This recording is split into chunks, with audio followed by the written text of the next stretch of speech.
Members, it's the appointed time. We have a quorum. Let's get started. Agenda item 1. Information papers issued since the last meeting. No information papers have been issued since the last meeting. Agenda item 2. Items for discussion at the next meeting. Members, please refer to the list of outstanding items for discussion. The next regular meeting will be held at 2:30 p.m. on the 16th of December this year. It's a Monday. The administration recommends that we discuss the following 2 items. A, the legislative framework of the Improving Electoral Arrangement Consolidated Amendments Bill, and B, briefing on the promotion of the mainstreaming of universal design in the community by the chairperson of the Equal Opportunities Commission. Do members have any particular views on the above 2 items to be discussed? If not, these are what we're going to talk about in the next meeting. Agenda item 3, report on the work of the offices of the government of the Hong Kong SAR in the mainland. Secretary, please invite the government representatives to join us. Members who would like to speak, please press the request to speak button. I'll tell you the sequence as well as the time that you'll be given later on.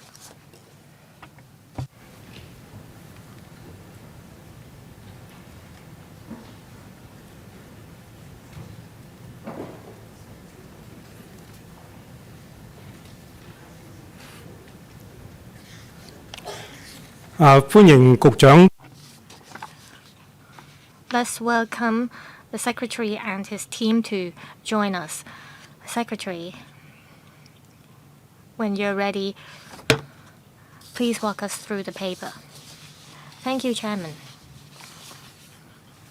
President Xi Jinping time again emphasizes that we have to carry out our duties under the one country, 2 systems principle.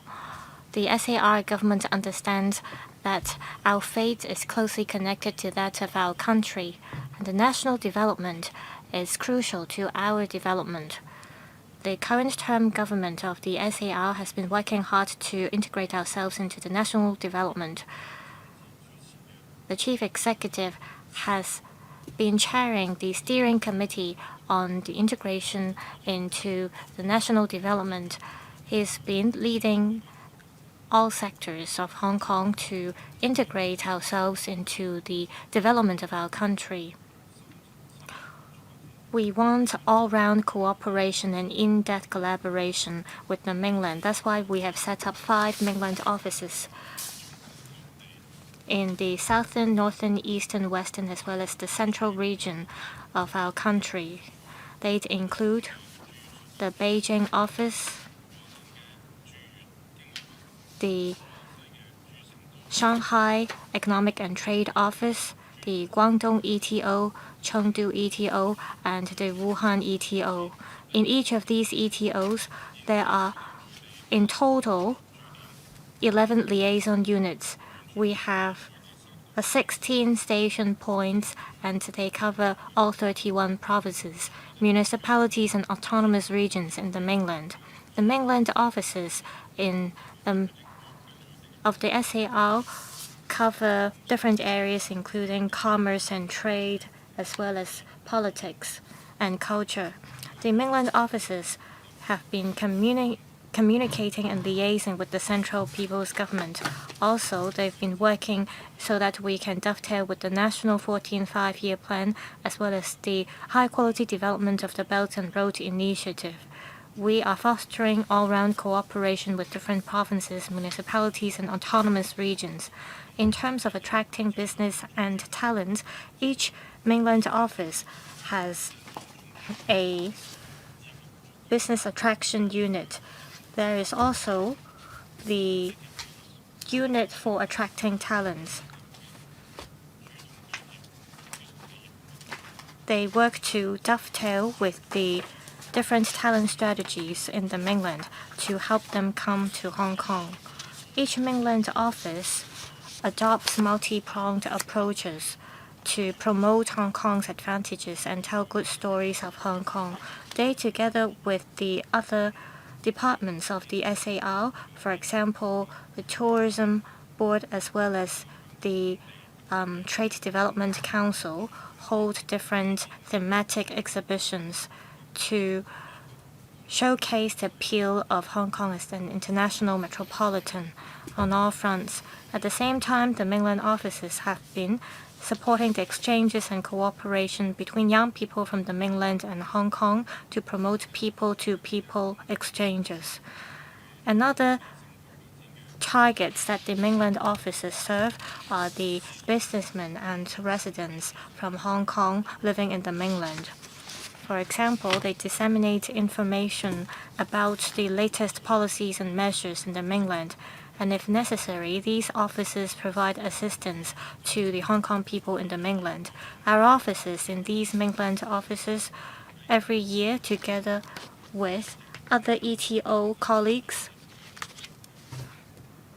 attend meetings of the ITIB.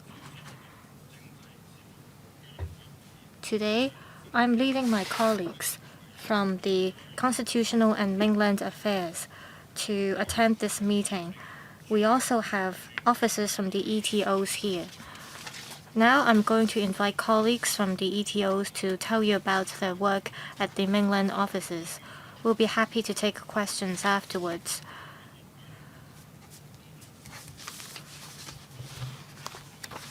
I hope members can interact with our officers so that we can all have a better understanding of their work. Thank you. Ms. Amy Yun, the Beijing ETO was set up in 1999 under Article 22 of the Basic Law. It was the first Mainland office set up by the Hong Kong SAR. We serve 10 provinces, municipalities. They include Gansu and Tianjin and Hebei, etc. The Beijing office has been serving as an important bridge, apart from working with the 10 municipal governments as well as governments of the autonomous regions to promote commerce, trade, as well as cultural exchanges. One important duty of the Beijing office is to maintain close liaison with the central authorities so that we can deepen the collaboration between the two places. The Beijing office serves a wide area. Through duty visits, we work and has been establishing tight connections with the different governments of the provinces, municipalities. They have visited Hong Kong a couple of times and they have organized activities in Hong Kong as well. And the Beijing office has been serving as the coordinator in these events and activities. We've been promoting about the latest development in Hong Kong as well as the charm of Hong Kong. We've also explored different business opportunities with the Hong Kong businessmen there. This January, the Beijing office has been together with the Chamber of Commerce in Hong Kong and in Beijing to roll out a wine activity. This is to promote Hong Kong as one of the wine trading centers. Also this September, there was a 27th Beijing Cooperation Conference, and the Beijing office has been working with the relevant authorities as well as the different bureaus of the Hong Kong SAR government to organize this event. Together with the Invest Hong Kong, we have promoted the advantages of Hong Kong as a good business environment. We also organized the Economic Cooperation Symposium and the Hong Kong Investment Promotion Conference. We also released newsletters to help Hong Kong people in the Mainland to learn about the latest policies in the Mainland. We've also had exchanges with the Beijing authorities, including the Chinese Academy of Sciences, to promote and introduce to them the industries of Hong Kong and to help develop diversified economic growth in Hong Kong. In terms of promoting youth exchange work, the Beijing office has been actively offering support. For example, we've worked with the Hong Kong SAR government to roll out the internship program at the Chinese Academy of Sciences as well as the Palace Museum. Also, there are different exchange activities held by the community organizations. This year marks the 75th anniversary of the founding of the PRC, and there are different competitions and activities that are held around this anniversary. There are also a photography event that showcases the mainland landscape. In terms of attracting business, the 5 offices have done a lot of work. The officer of the Wuhan ETO will elaborate on their work, and I'm not going to repeat them here. If members would like to learn more about the work, we'd be happy to tell you more. Mr. Kwok. The Wuhan ETO was set up in 2014. It serves Hubei, Hunan, Shanxi, Jiangxi, and Henan. It's been widening its connection network. Apart from building close relations with the provincial governments, we've also offered support to Hong Kong businessmen in the mainland. Together with the Chamber of Commerce there as well as the student associations there, we have built great connections. We've also launched cultural activities and events to showcase the advantages of Hong Kong under the one country, two systems principle. During COVID, the Wuhan ETO served an important role. At that time, the Wuhan ETO maintained close communication with the Hong Kong people there. We also arranged for chartered flights to send them back to Hong Kong. In 2012, we built an connection and a cooperation mechanism with Hubei.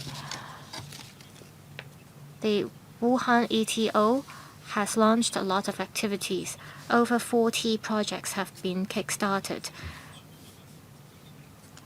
2024 marks the 10th anniversary of our establishment. We will work harder to promote the cultural and tourism in Hong Kong, and we will promote exchanges and cooperation between Hong Kong and the central region of the mainland. We have invited arts group as well as artists from Hong Kong to come to the central region to showcase Hong Kong's ability. We invited Warren Mock, the bel canto tenor, to stage performances. We also held master classes to foster exchanges among students. We also have featured in our activities the performance of pianist Lang Lang as well as an a cappella group. We also held a lyrics exhibition of Mr. James Wong. Last week there was an inaugural opening ceremony of an activity showcasing the martial arts movies of Hong Kong, including a famous movie known as Walled In, the Twilight of the Warriors. We showcased the attractions of Hong Kong, and there was also a photography competition. All these have been popular. We got great exposure on the different media channels, and we have been able to promote the idea of tourism is everywhere. On attracting business and capital, we have been allocating resources to target different industries in different provinces and municipalities. We've come up with different strategies. On the other hand, we have built a long-term relationship with the relevant business authorities and commerce authorities.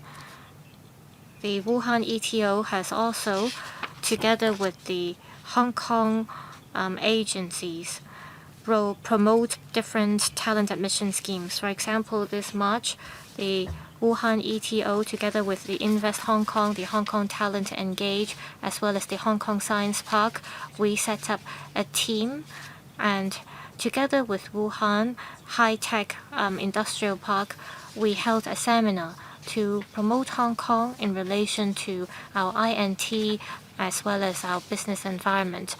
We got a lot of enthusiastic responses as well as feedback. A number of people have made inquiries about Hong Kong after the event. In terms of attracting talents, we have arranged over the past year over 70 activities and events.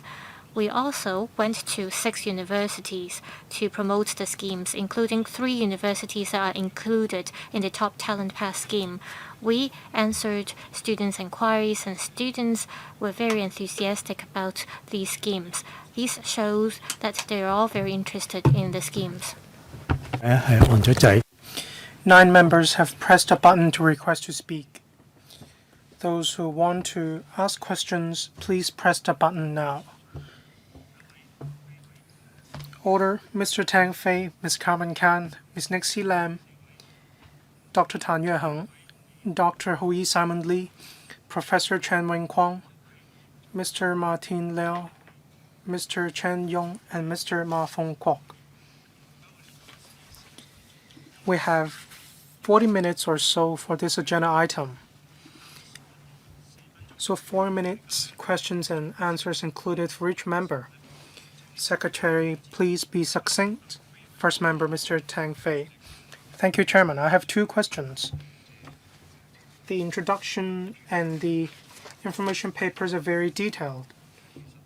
My first question, for these mainland offices, do they sponsor any Hong Kong groups in China, say youth groups, chambers of commerce, any sponsor?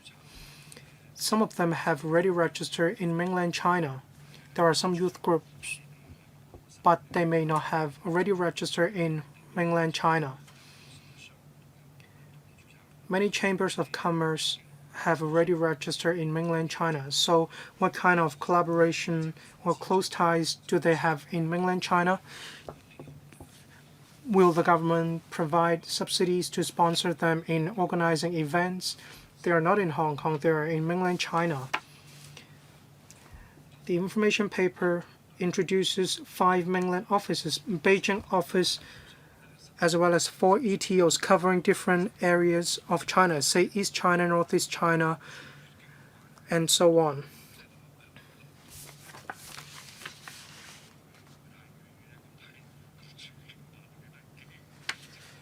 The Beijing office covers a wide area, so do we need more manpower for the Beijing office? It has such a large portfolio. Secretary, thank you, Mr. Tang.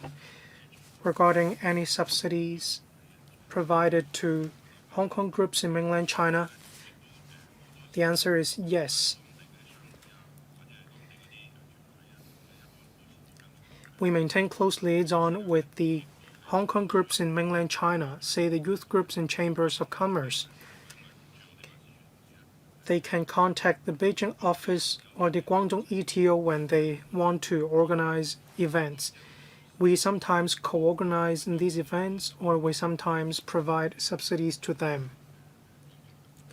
We'll make appropriate arrangements. When it comes to the manpower of the Beijing office, we have been keeping an eye on the manpower situation for the 5 mainland offices. We have been making enhancements to the work, and this is ongoing. In relation to manpower, if need be, we will make application when it comes to resources as per the existing mechanism. Thank you. Next member, Ms. Carmen Kan. Thank you, Chairman. Thank you, Secretary and his team, for telling us the situation in the 5 mainland offices. I am more concerned about communication with the business sector. Different mainland offices have already set out how many quality enterprises they have reached out to and the projects they have completed. I understand it's no easy task to reach out to these enterprises or different companies. It takes more than once, sometimes. Well, I'm not asking about the figures. As I understand, investment is not that simple. But I'd like to ask, there are a total of 13 offices under the TDC. And apart from the TDC,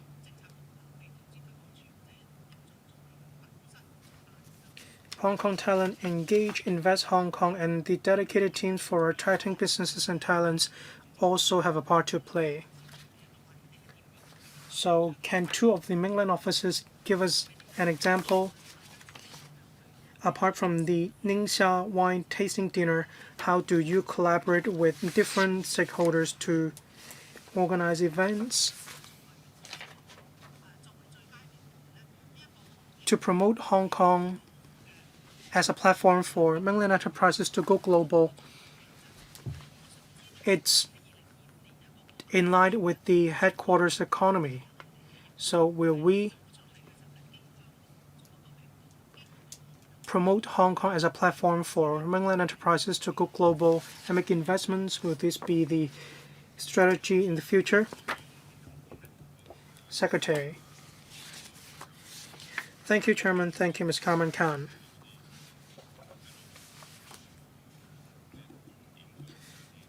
Regarding how the Mainland offices introduce Mainland enterprises into Hong Kong and help them to go global, just now Ms. Carmen Khan mentioned we have Oasis under the Financial Secretary.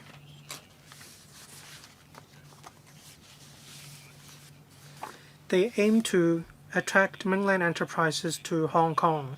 At the same time, Oasis also reaches out to Mainland enterprises when they see fit, so that these Mainland enterprises will come to Hong Kong to develop their business. We also attract high-quality enterprises to come to Hong Kong. We reach out to these enterprises proactively.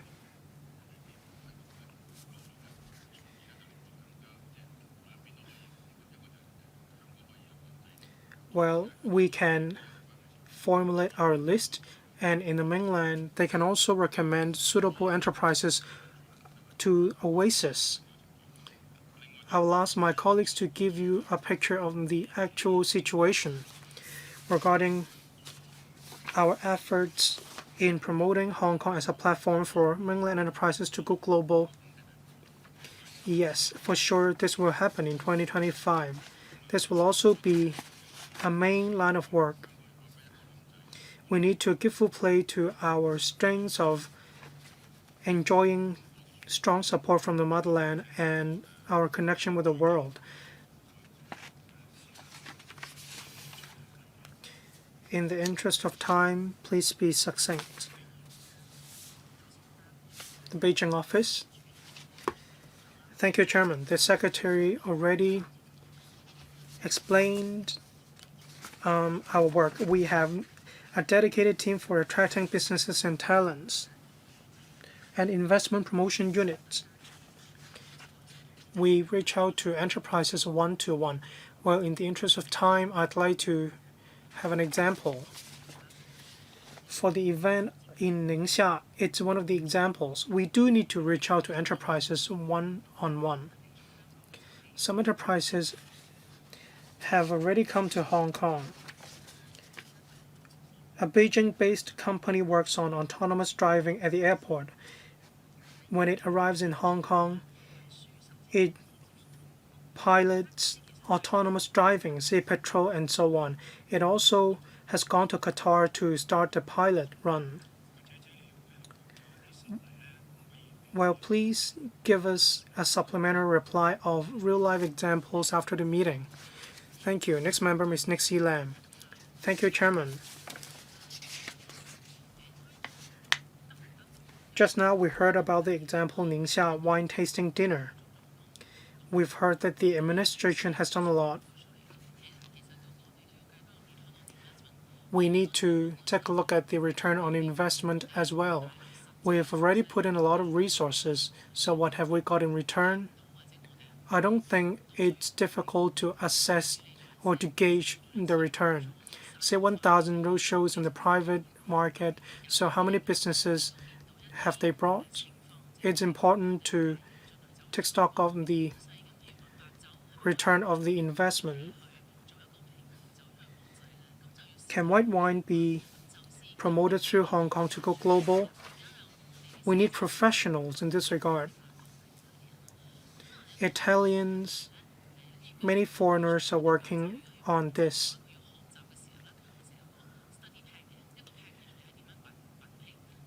One needs to have a study pack in order to learn how to taste a wine. But there is a heavy duty rate.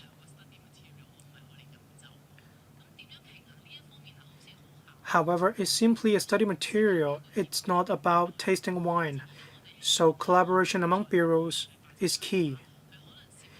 If Hong Kong is used as a platform to help white wine to go global, how can we help enterprises? How can we help the promotion of white wine? Secretary. Thank you, Chairman. Well, I don't quite grasp the gist of the question put by Ms. Nixie Lam. Do you mean attracting talents? No, that's not my main point. We need to attract businesses and investment. It's not as simple as putting stock or products on the shelf. We need to face the world. Just now I used Chinese white wine as an example. It's from our motherland.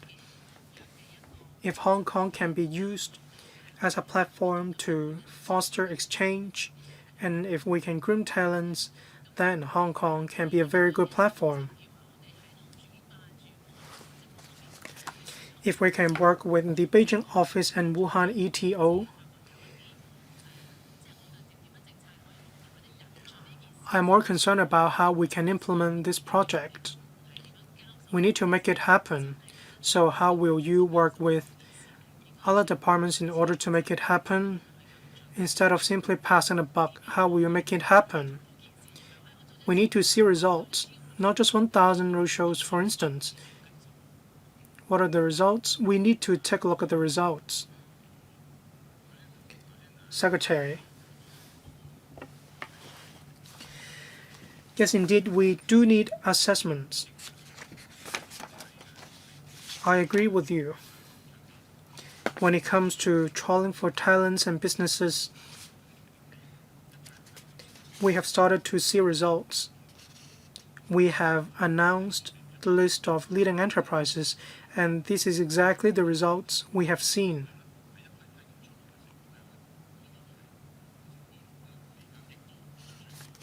And I believe there will be further announcements of leading enterprises or high-quality enterprises, and these are exactly the results we can see. It also serves as a tool to gauge the effectiveness of our work. In relation to the collaboration among different bureaus to attract enterprises, we have Oasis, and we will also conduct research with other departments. We will see which enterprises are suitable to develop their businesses in Hong Kong. And then we will speak to the Beijing office or other ETOs. Then we can see how we can best convey the actual situation in Hong Kong to them. Ms. Nixie Lam? If a company successfully comes to Hong Kong through Hong Kong Talent Engage or Oasis, then definitely this will be an actual result. We can see the success of the project. We need to see how many companies have arrived in Hong Kong through the roadshows. Otherwise, it's difficult to gauge the effectiveness of the scheme. Thank you, Chairman. I've taken a look at the materials of this meeting. We have about a dozen liaison units under the 5 Mainland offices.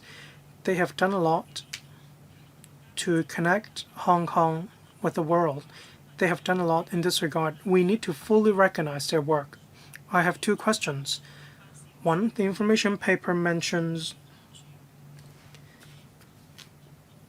mainland offices and liaison units have created accounts on mainland online media platform, say WeChat, 小红书, and so on.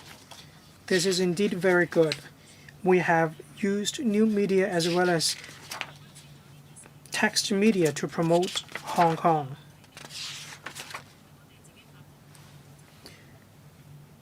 Have you taken stock of the publicity efforts? How can we enhance the management and the operation of these social media accounts? It's easy to conduct publicity programs, but we also need to manage negative publicity.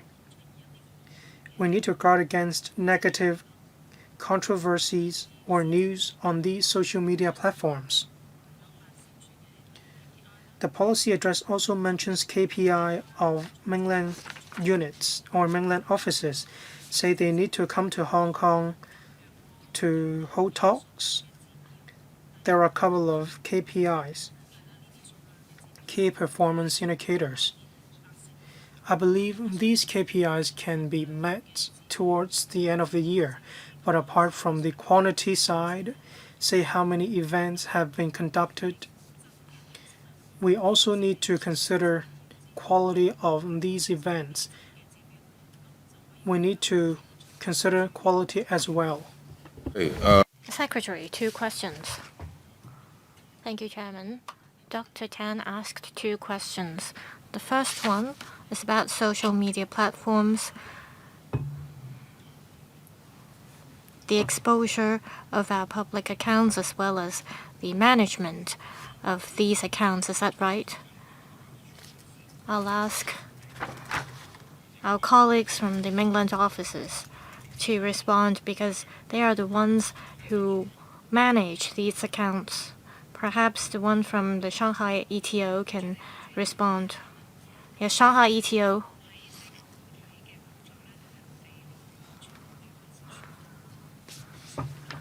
We, through the social media platforms, tell good stories of Hong Kong. They are important platforms.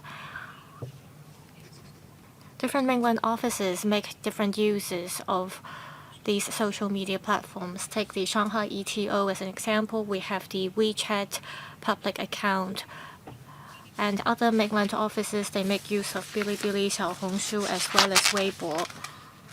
So there are different platforms that we make use of. And on these platforms, we disseminate information about Hong Kong. We also make use of the so-called KOLs in the mainland to help promote Hong Kong in relation to our latest policies, our tourism resources, and resources for young people. These platforms, we carefully manage them. And we also take forward our publicity work proactively so that more people would pay attention to our platforms. I want to add a few words. The mainland offices, they submit reports to us regularly. If necessary, we would give directions to the mainland offices so that they can make improvements in certain areas of their work. Mr. Simon Lee. The government mentioned about all-round cooperation. Can we focus on a few areas? In different mainland cities or provinces, the mainland offices focus on certain areas of work.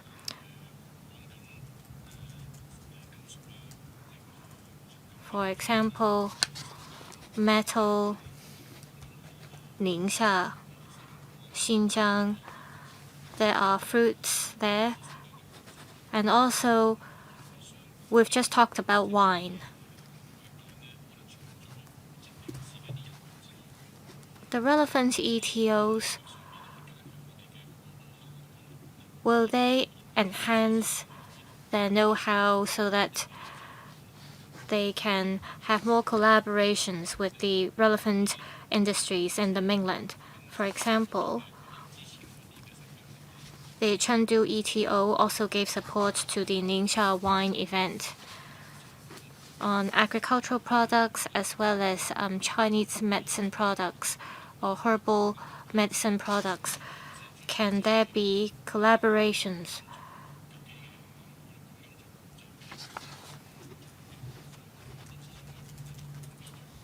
Can there be a consultative platforms on certain products like red dates or agricultural products so that there can be more collaborations between the mainland offices as well as certain industries in the mainland? I know that the mainland offices have done a lot of work, including holding exhibitions. Are there any figures or statistics in relation to the number of exhibitions held about Hong Kong? How many participants were you able to draw through these exhibitions in events? These figures help us understand the popularity of these events locally, and then we can perhaps make an evaluation. Secretary. I thank Mr. Lee for the questions on the work of our different mainland offices. Our offices, based on their work experiences, they select officers to work in these mainland offices.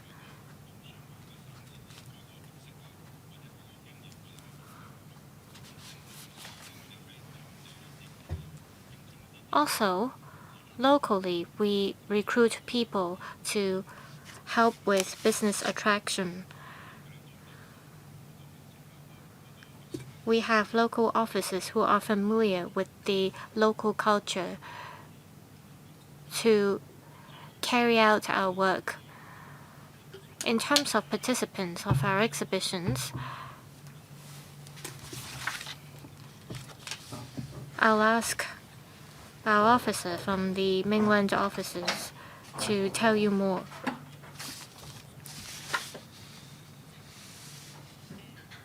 Yes, Ms. So from the Guangdong ETO.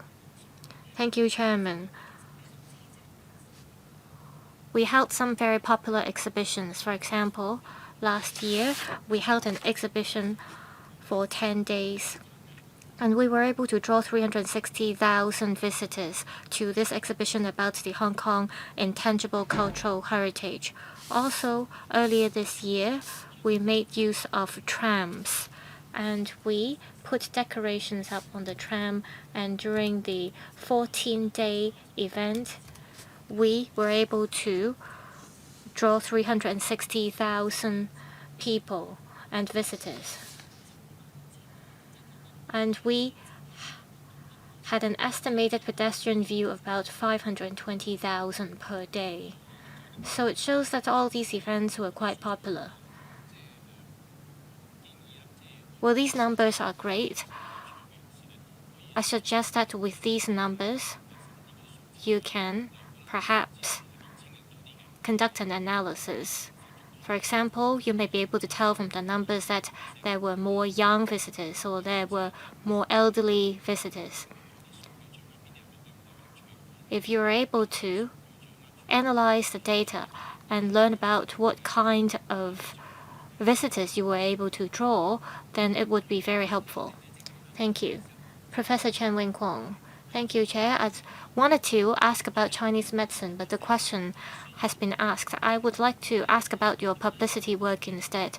I see that the mainland offices have been making use of social media platforms to promote about Hong Kong. The Beijing office made use of the social media, and also there were in-depth tourism in Hong Kong. And I think all these promotions are great. I see that the Guangdong ETO made use of WeChat, but there were very few likes and viewerships.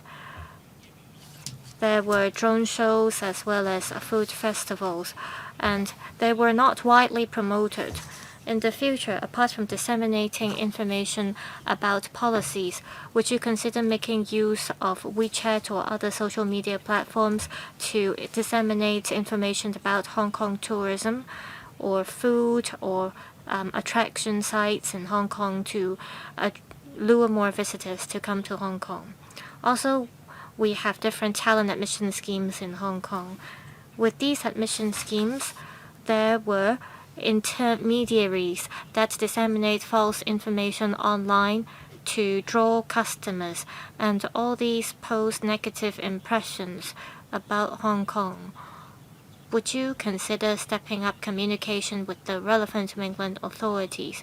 Would you make use of the social media platforms of the Mainland offices to dispel any misconceptions or misunderstandings and instead disseminate correct information so that people in the Mainland would not fall victim to these scams? Secretary, I thank Professor Chen for the comments.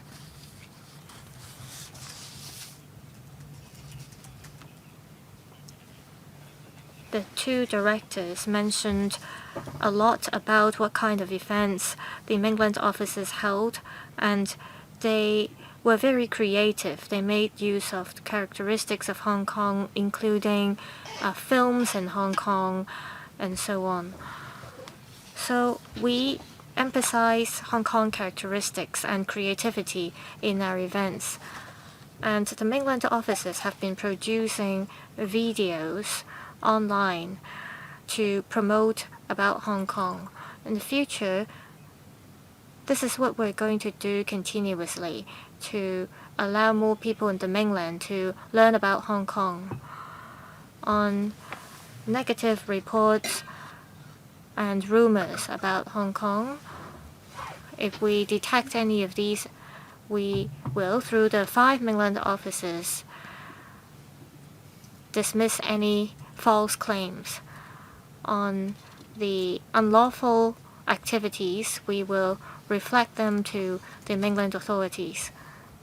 Any follow-up questions? All right. Mr. Martin Liao.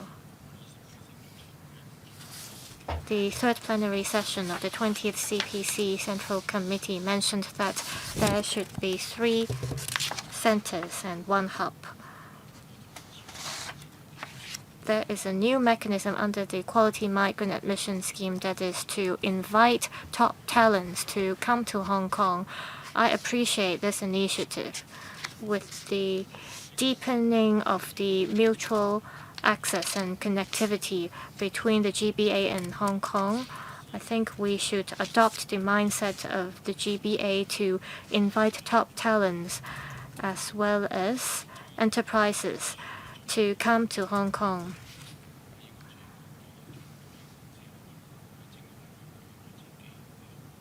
We should explain to these talents about the development opportunities in Hong Kong. Earlier this year, a cooperation framework was signed between the Mainland authorities and Hong Kong on attracting talents, which the SAR government consider coming up with a top-level mechanism between Guangdong and Hong Kong to come up with a talent list that caters to the needs of the INT development of the GBA. Also, we are seeing vibrant development of e-commerce around the world, and there will continuously be needs about e-commerce. According to the paper, there is not much mention about e-commerce. I only see that the Wuhan ETO has an initiative to promote e-commerce. This year's policy address says that we have to develop ourselves into a cross-boundary e-commerce logistics hub. Will you step up exchanges to promote the land, sea, and air infrastructure in Hong Kong to attract e-commerce traders to establish presence in Hong Kong to enrich the e-commerce ecosystem in Hong Kong? Secretary, On the point about talents,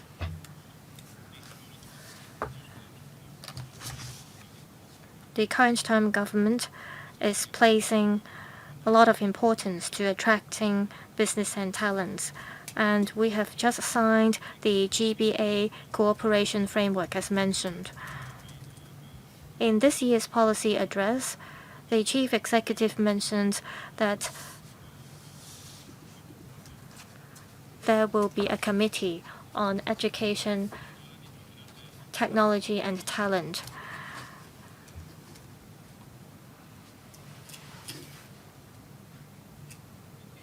This is a top-level committee within the government. The purpose is to nurture talent. The Guangdong provincial government is an important partner of ours, so we will promote about this with Guangdong. I'm going to invite our colleagues from the Wuhan ETO to tell you more. Mr. Kwok, thank you, Chairman. Thank you, Secretary.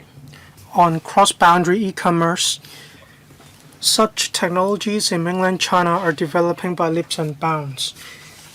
We can see that the mainland government would like to develop e-commerce. Every year, we work with the Hong Kong TDC to hold conference every year. We invite the relevant companies to take part in this conference.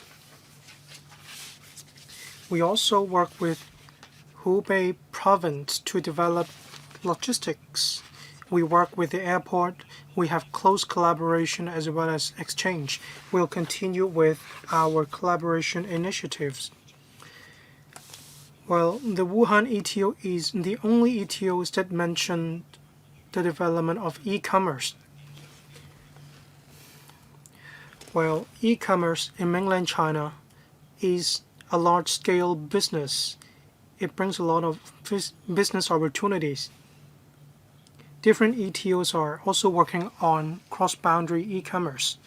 Next, Mr. Chen Yong, Deputy Chair. Thank you, Chairman. Thank you, Secretary. The information papers are very encouraging. I can see a lot of work having been done.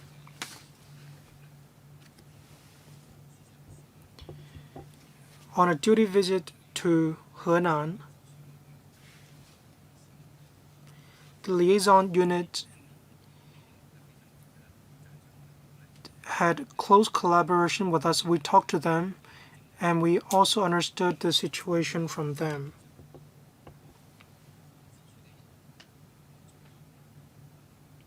Regarding the manpower of the ETO, say if there could be more officers in each of the ETO, whether NPC representatives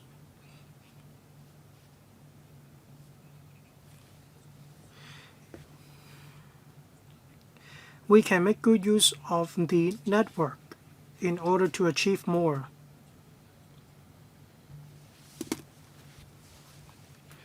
NPC deputy should enhance communication.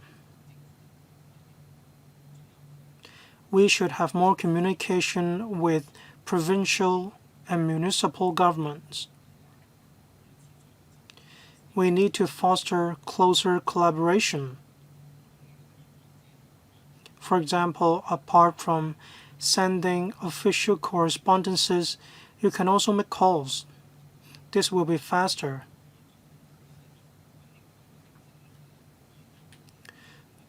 I'd like to write on Nixie Lam's point. The duty rate of liquor was mentioned in the policy address. In Shanxi,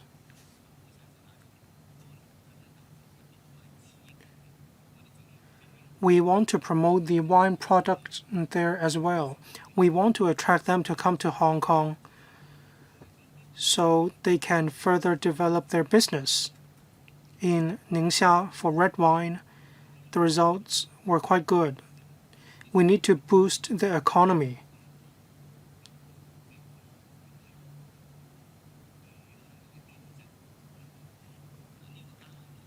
I hope they can help contribute to the local economy. Say the liaison unit in Henan. Let's not talk about Heilongjiang. Can we have an even smaller liaison unit under the existing liaison unit? This can help foster closer collaboration.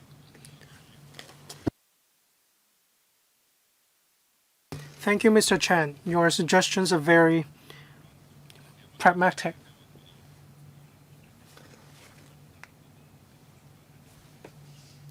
On a platform of NPC,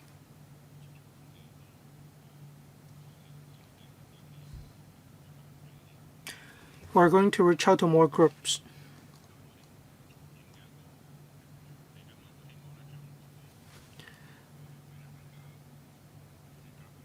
We'll foster closer collaboration.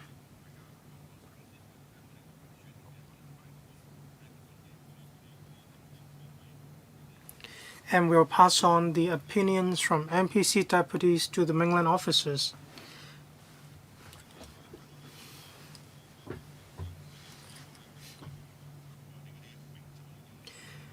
Say for mainland wine to be imported and developed in Hong Kong, with the reduction of duty rate of liquor, we do want to attract mainland wine to be introduced to Hong Kong. Hong Kong can be used as a platform. We've heard your view. Thank you, member. Next, Mr. Ma Fong Kwok. Thank you, Chairman. I have read the report. Mainland officers have done a lot on cultural exchange. It's a huge improvement. These exchanges are very important indeed. There are mega groups. There are also individual artists. There are other groups as well.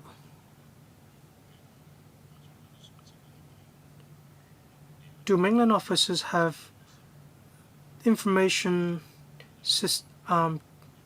Have they kept the information systematically? Say, Hong Kong Art Development Council, LCSD, CSTB, which bureau or department subsidized them? When these arts groups performed on the stage, what was the response of the audience? This is close to my heart because it is very important to the collaboration between Hong Kong and mainland China. It will help us a lot in our work in primary and secondary schools.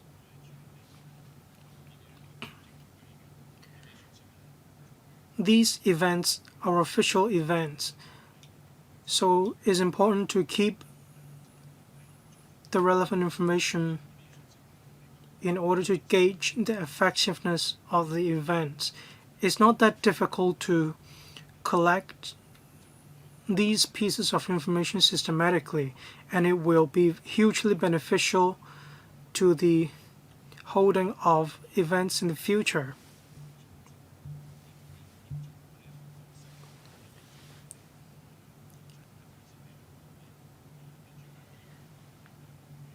Will we introduce high-quality mainland arts groups, performance groups to Hong Kong?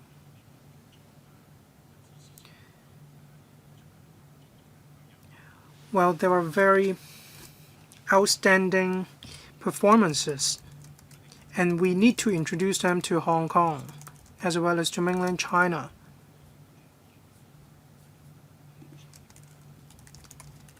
All these may be very attractive, so we do need to promote these events.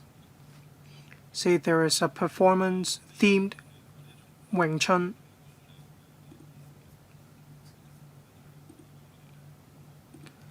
We need to promote cultural exchange. It is an important aspect of work among mainland officers.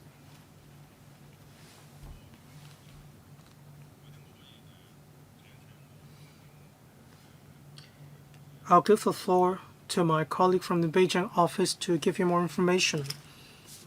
She will speak on the cultural exchange conducted by the Beijing office.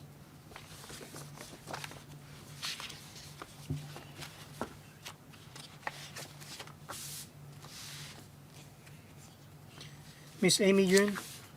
Thank you, Chairman. In relation to subsidies, many of the events organized by the CSTB are subsidized. The subsidies, there are different kinds of subsidies.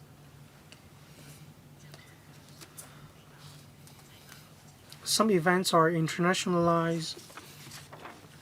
Some have to do with the Western music. There are very traditional cultures from Hong Kong that we want to introduce to the mainland. We don't have an assessment that is very systematic, but we do reach out to the performance group in order to gauge the results.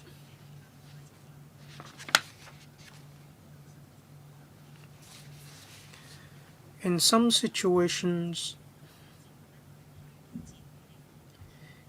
we introduce programs to the LCSD, and we are working on this. Mr. Ma? Well, we have already done a lot.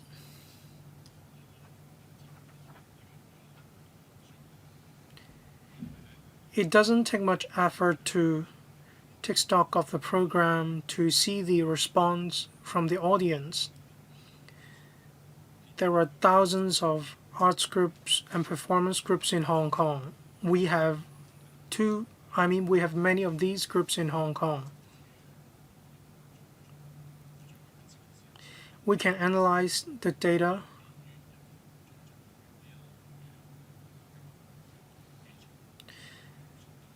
and they can be the foundation of the holding of future events. Next, Mr. Holden Chow. Thank you, Chairman. The work report does cover a lot.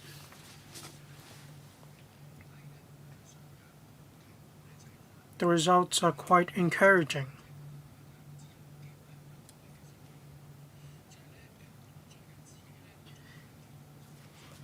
I'm from the DAB. I led some foreign investors and business people to Shantou in mainland China. We looked at possible investment projects, and I found that some people in Hong Kong or units in Hong Kong could actually help. In the eyes of many foreigners, we are greeted by some mainland units. Some Hong Kong units can actually help. They can introduce from the perspective that the foreign investors might understand. So this will be very helpful. I understand you are having a tight manpower situation in different mainland offices. Through Hong Kong and Macau, they will promote their events in the mainland.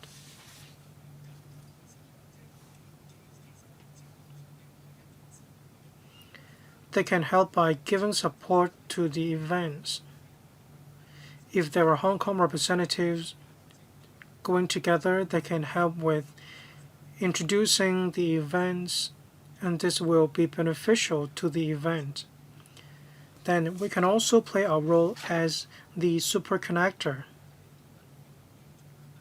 Probably you are already working on this. If so, can you share with us? Secretary, I thank Mr. Chow for the comments and questions.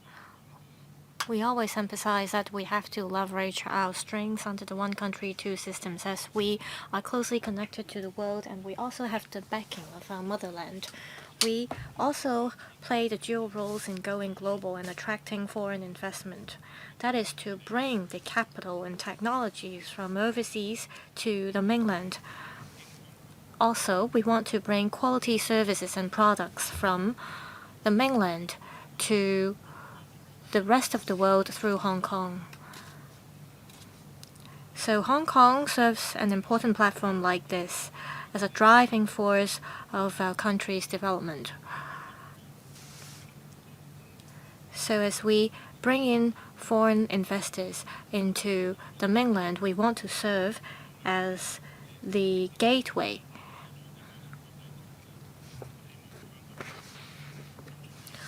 We want to play a role in this. And indeed, if Hong Kong can serve as the gateway, it would be very beneficial to our country, and we're going to do that through our mainland offices.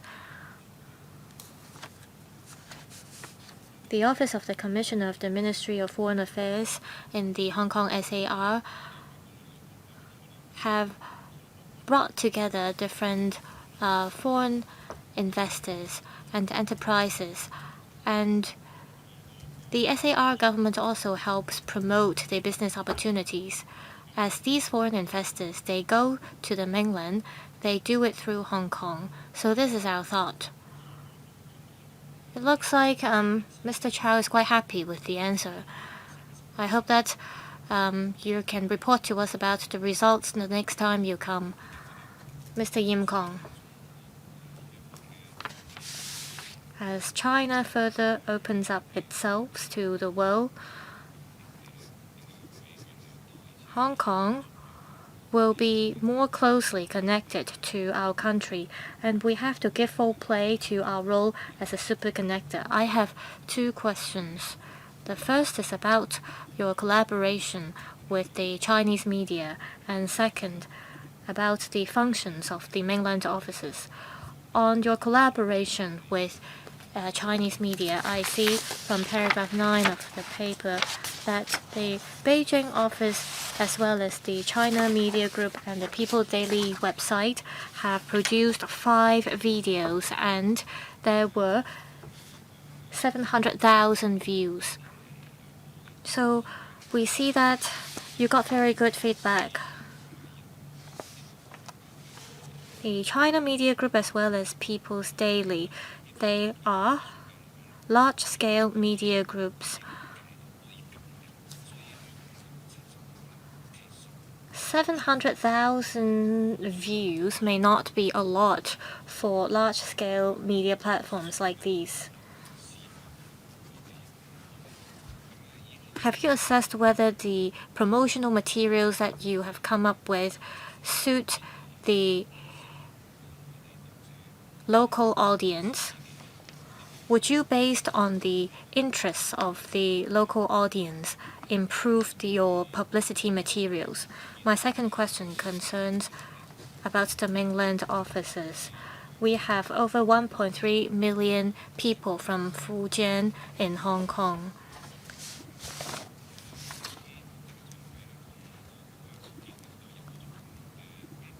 I believe these people have close ties with the Fujian Klansmen associations.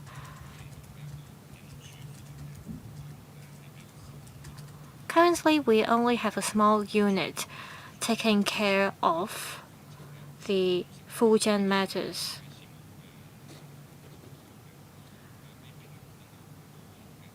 The Fujian associations are in liaison with the Guangdong ETO.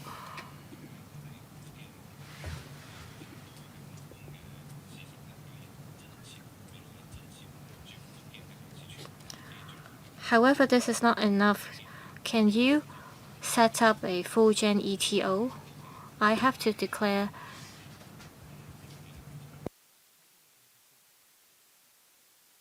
that I am a Fujianese myself. Secretary, on our collaboration with the media platform, Mr. Yim mentioned about the viewership. It really depends on the content and the nature of the publicity. We get very different viewership. So I don't think we can make a direct comparison in terms of the viewership we get as well as the viewership these large-scale media platforms normally get. We produce videos to tell good stories of Hong Kong, and of course we want to see success in these publicity campaigns. We from time to time review the effectiveness of these publicity work. We want to be creative and at the same time produce something that suits the taste of the local audience. Fujian is a province that we work closely with. We have a large Hong Kong population there, and there are also close commercial and trade ties with Fujian. Currently in Fujian, we have a liaison unit that is under the Guangdong ETO. Through the liaison unit, we carry out our promotional and publicity work in Fujian. If we set up another unit nearby, or another ETO nearby, it does not conform to our goal of having an even distribution of mainland offices in the west, north, east, and south, as well as the central region in the mainland. We have regular commercial trade and economic collaboration with the Guangdong province. Last year, the secretary there attended a high-level meeting with us, and we will continue to maintain close communication with the Fujian unit, and we will also review the structure of our mainland offices. We've just had a discussion about this item for an hour. I believe all members who would like to speak had a chance to put questions to the government. I think we've got really good results, and under the different mainland offices, the government has done a lot of work. I hope the government can keep up with this good effort. Please bear in mind the comments and suggestions raised by the members just now. We hope that you can make relevant improvement. I hope that the next time you come, you'll be able to tell us an even better report. So this is all for this item. Next item, agenda item 4. Outline of the fourth report of the Hong Kong Special Administrative Region under the International Convention on the Elimination of all forms of racial discrimination. Secretary, please invite the government representatives to join us. Members who would like to put questions to the administration, please press the request to speak button. When the Undersecretary has briefed us on the paper, I'll tell you about the sequence as well as the time given to each member. Mr. Clement Wu, ready when you are. Thank you, Chairman.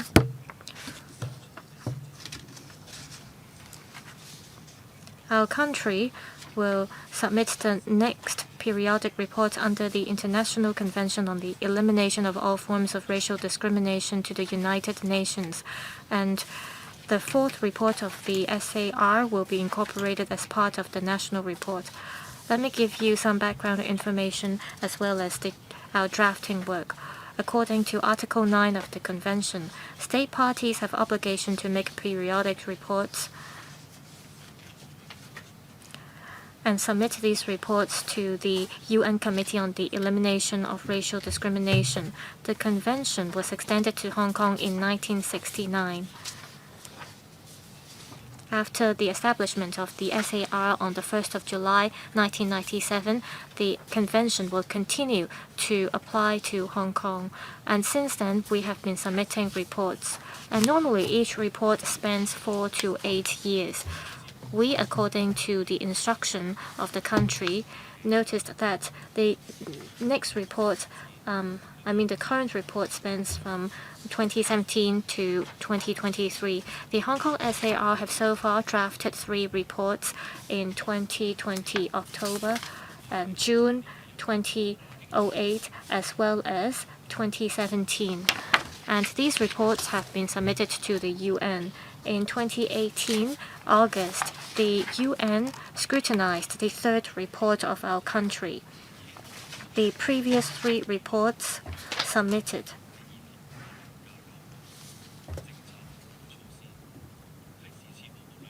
have set out the measures that we adopt. In the latest report, we will emphasize that Hong Kong continues to build a loving, caring, and inclusive community. We want different ethnicities to see Hong Kong as their homes. Also, we want to ensure that these people will enjoy fair treatments and equal treatments. And this will be done through different measures. On education, employment, social welfare, and healthcare, we have provided different types of services to different ethnicities. Through this, we promote the message of fair treatment of different ethnicities. We want to, through this report, shows that Hong Kong is a city that gives respect to different people of different ethnic origins. We are listing out different plans and in this latest report, and we're consulting the public on this latest report. Members may refer to the annex of the paper. The consultation commenced on the 1st of November, and through a press release, we've invited members of the public to provide their views. The outline of the reports can be obtained online as well as through the Home Affairs Inquiry Centers of district offices. And the consultation will finish on the 2nd of December 2024. Of course, you may also provide written submissions to us before the 2nd of December, and we will give careful considerations to these views. After the consultation, we will, through the officer of the Commissioner of the Ministry of Foreign Affairs in Hong Kong, to submit the report to our country. We are happy to take any questions from members. 5 members have requested to speak.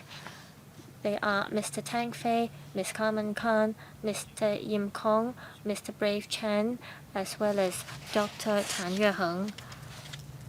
5 minutes for each member, questions and answers inclusive. Mr. Tang Fei, please. Thank you, Chairman. This is a paper provided by the Legislative Council, and it gives a very clear explanation. I have 2 questions. This report will be incorporated as part of the national report, and it will be submitted to the UN committee.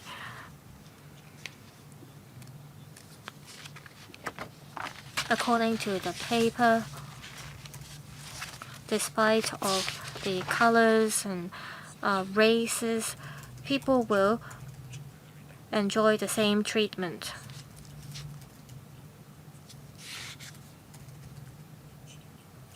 Our country defines the Han people and other races differently from that in Hong Kong. I'm talking about the definition here. In the Mainland, citizens fill out forms to tell people what kind of ethnic origin they are of. But in Hong Kong, you are not required to tell the government about your ethnic origin.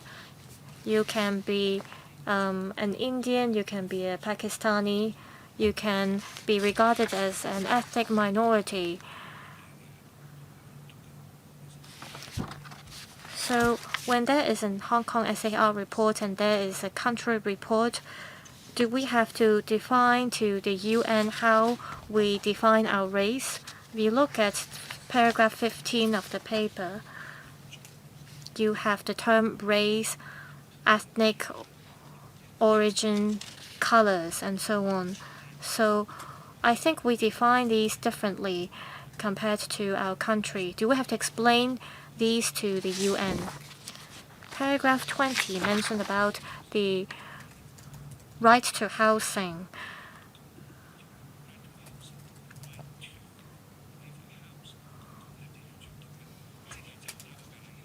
What does it mean by right to housing?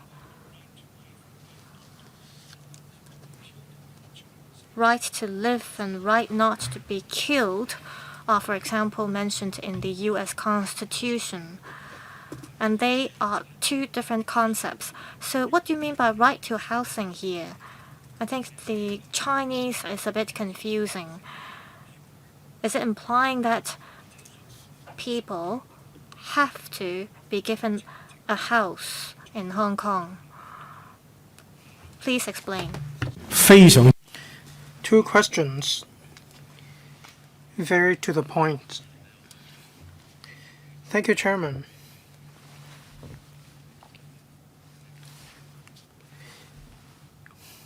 Indeed, in Hong Kong, we provide services to people of any kind. We are fair. We don't have any regard to your race, to your skin color, and so on.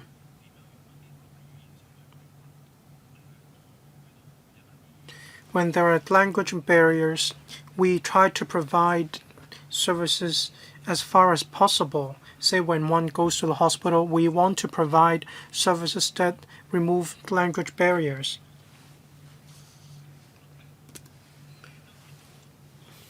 I'll give the floor to my colleague. Regarding the definition of the word race, there is a general description by the United Nations, UN. Member states are allowed,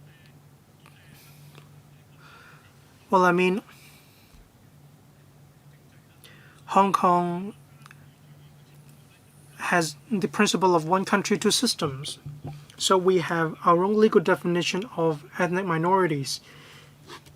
Say for racial discrimination ordinance, we have a definition that suits the local context. So we report our situation to the United Nations. Regarding the second question, that is the right to housing, it is not the right to life. It is indeed referring to the right to housing. Basically, it ensures residents in Hong Kong have the right to housing. It's their basic survival need.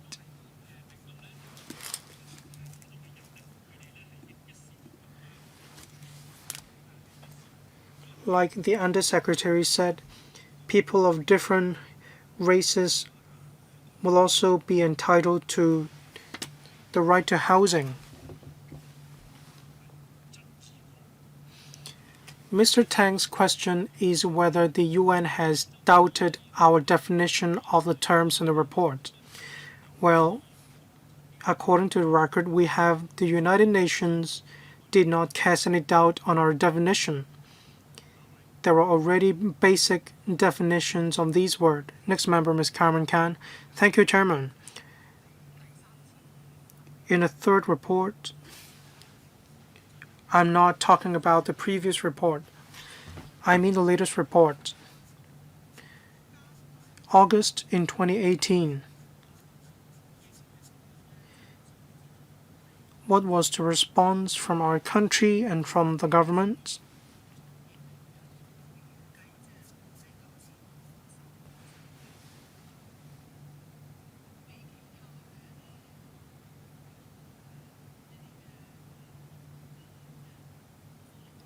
For other reports that were explained to the Council,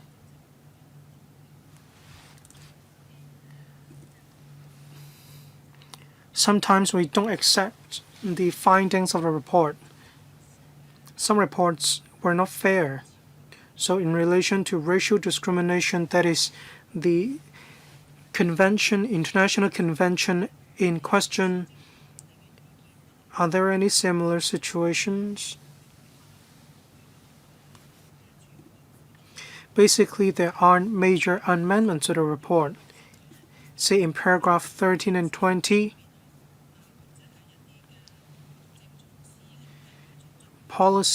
public policies to promote racial harmony, there is updated information.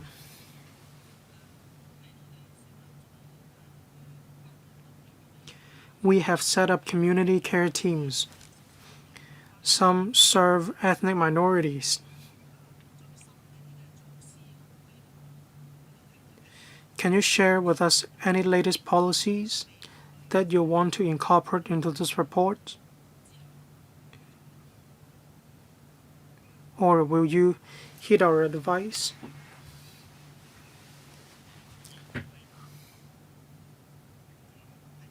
Mr. Carmen Khan, that's all from you. Yes, thank you, Chairman. Undersecretary. In 2018, yes, we talked about this report at that time. There was a response back then.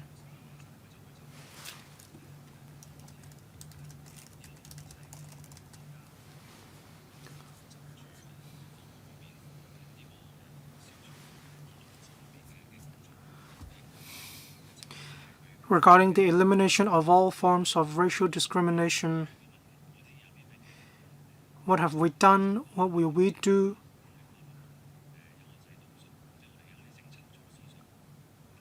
What administrative measures do we have?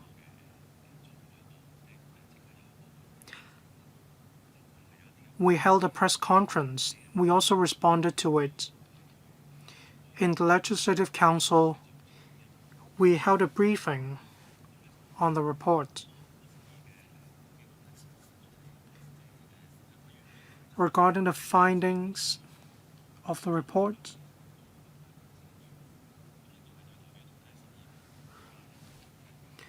members expressed recognition.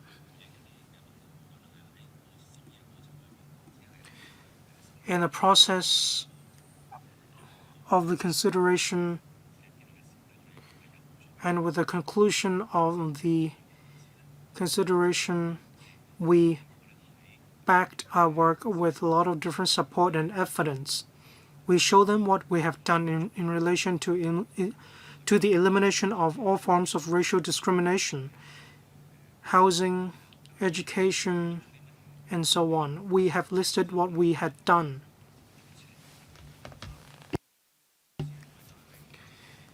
What new measures do we have in paragraph 13?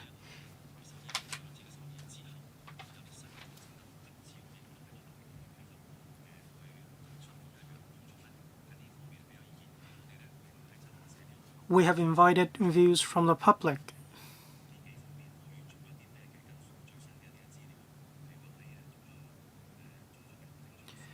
Say administrative measures to promote racial harmony, support services provided to ethnic minorities.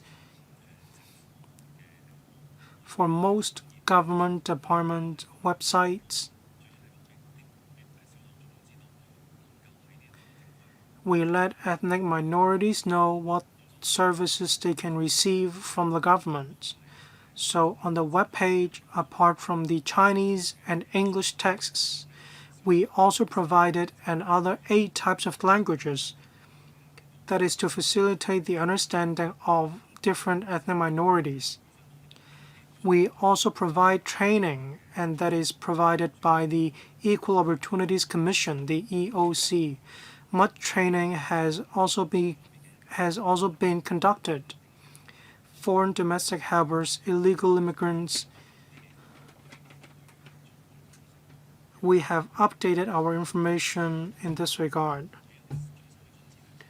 For the latest updates, they will be included in this report. Well, I think Ms. Carmen Cam wants to know the latest situation as stated in the report. The relevant committees of the United Nations expressed recognition and commendation of the report and of our work. But there are also concerns expressed by the United Nations. What are their concerns? Mr. Freddie Chick, in 2018, the United Nations considered the International Convention report. The committee mentioned, first of all, foreign laborers' rights, the right to education among ethnic minorities, recruitment, promotion prospects of ethnic minorities, or immigration matters. The conclusions touched upon these areas.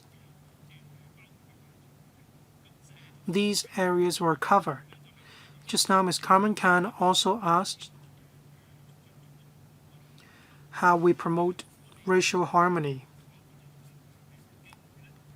First of all, the EOC has done a lot to promote racial harmony and to eliminate discrimination. In the report, we'll devote coverage to these aspects.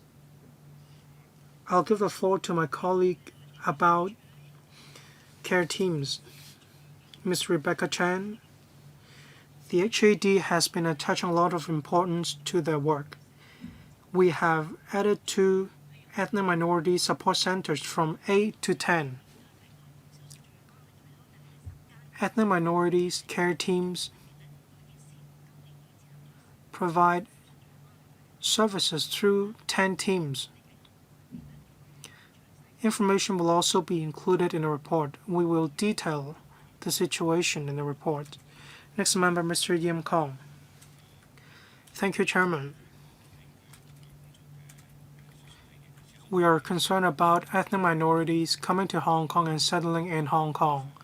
There is an increase in the number. I'd like to ask the Undersecretary, do you have any statistics of the ethnic minorities working in the civil service? Will you also set aside some quota for recruiting ethnic minorities in the civil service? Apart from EMI, that is English Medium Instruction,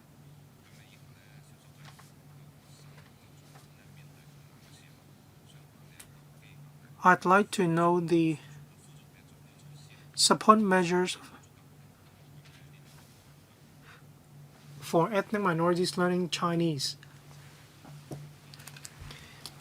Well, I will give the floor to the Education Bureau in relation to the learning of the Chinese language. I'd like to talk about the civil service first. We have been supporting ethnic minorities in applying for positions in the civil service. We never have any regard to the race of the applicants. So we only have regard to the performance, capability, and conduct of applicants. We also have regard to the work requirements, including language proficiency, to consider applications. That is the case for all applicants. Race is not a factor to be considered. As we didn't require civil servants or applicants to declare their race, so we don't have a tally of the number of ethnic minorities working in the civil service. In the police force, in the FSD, these are discipline forces, and there are also clerical positions or teaching positions that are assumed by ethnic minorities. Regarding whether we will set aside quota for ethnic minorities to apply for positions in the civil service, likewise, we require a team of biliterate and trilingual officers. The purpose is to maintain good communication with the public. The recruitment of civil servants is fair and open. We have regard to the ability, conduct and performance of applicants. We have regard to the language proficiency and the work requirements to assess all applicants. Race is not a factor to be considered either. So we won't set aside a quota for any specific minority or any race, rather. The government rolls out measures to provide equal opportunities when it comes to recruitment. Say we set specific language tests, and we also provide extra options for ethnic minorities to meet language requirements. We from time to time review the language requirements when it comes to recruitment examinations so that they will suit the needs of different positions. And I will give the floor to the Education Bureau when it comes to the learning of Chinese. Mr. Cliff Hoy, we want to help non-Chinese speaking students to settle into Hong Kong and settle into the school. In order to help them integrate into society, we help them with learning Chinese. Starting from the school year 2014 to 15, we have adopted the learning framework of learning Chinese as a second language. So teachers can draw reference from this framework and develop their own teaching materials so that non-Chinese speaking students can learn the Chinese language based on the teaching materials devised by teachers. So these students, NCS students, can learn Chinese. What results have you yielded? In terms of our results, apart from the curriculum, we allocate additional resources for schools to roll out their school-based measures so that the non-Chinese speaking students can learn Chinese well. We give resources to teachers to come up with school-based measures to build an inclusive campus so that these students can, through their schools, integrate better into the community. It looks like the non-Chinese speaking students have been doing quite well. Mr. Brave Chen.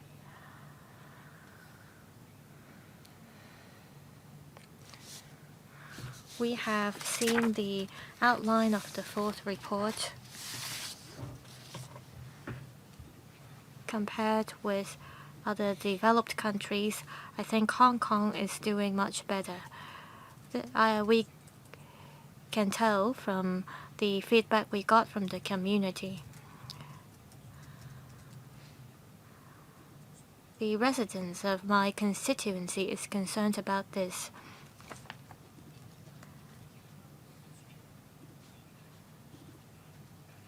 There may be reports about racial discrimination.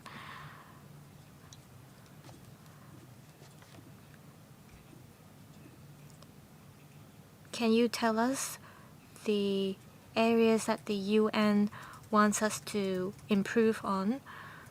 Also, as we abide by the international convention, we should ensure that people in Hong Kong are treated fairly.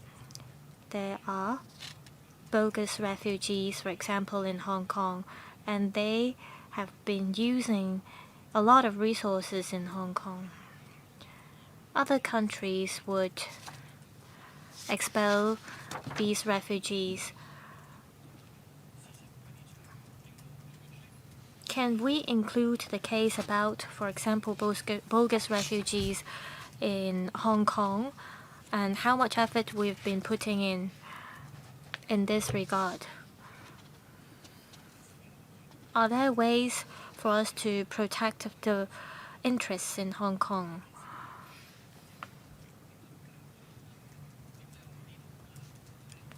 Say, why do these bogus refugees not go somewhere else? They choose to stay in Hong Kong because they are treated well in Hong Kong. We want reasonable people to stay in Hong Kong, not bogus refugees.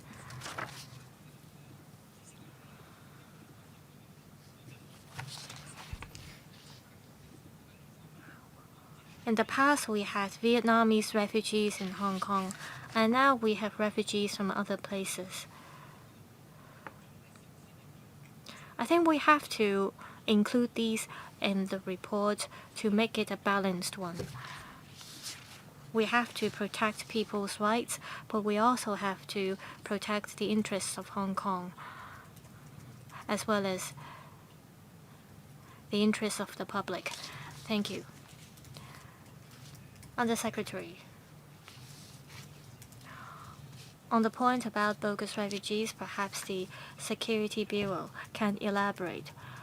On our publicity work, since 1969, Hong Kong has been part of the convention, and we have been submitting reports, attending meetings as instructed, and we have been very cooperative. On any smearing, we have released or published press releases to dispel any false claims, and our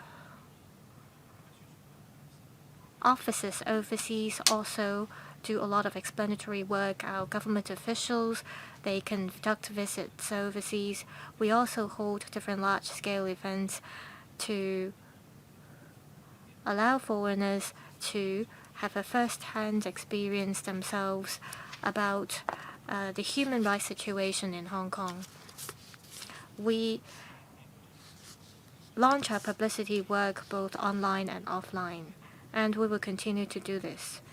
So this report will be part of the national report.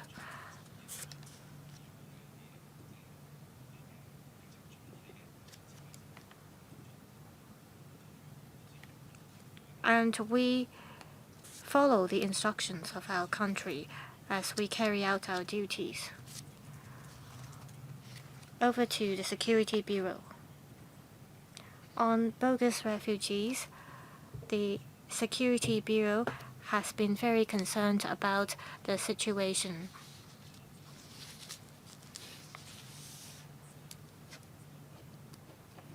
We have to follow the judgment as well as the different international conventions to ensure that these non-refoulement claimants are treated fairly in Hong Kong. At the same time, we have to balance the interests and expectations of members of the public in Hong Kong on this issue. To put it short, we have done a lot of work in recent years. For example, we've been trying to combat the issue at source. We have seen a drop of 84% in non-Chinese refugees. Also, starting from September this year, we have commenced the Advanced Passenger Information System. We try to stop people who may undermine the interests of Hong Kong to not come to the city through the system. We thank members for giving us information about bogus refugees. On the premise that we treat the non-refoulement claimants fairly, we also want to fulfill the expectations of the public. Dr. Tan Yue-heng. Thank you, Chairman. I have read this outline of the fourth report of the Hong Kong SAR under the International Convention.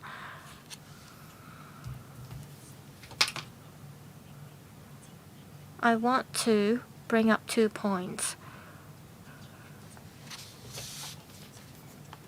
According to my work experience over the past 2 years, I think that the Hong Kong SAR has been abiding by the convention. Last year, there were some ethnic minorities joining the district council elections. And we cheered for these people who ran for the elections. And this shows that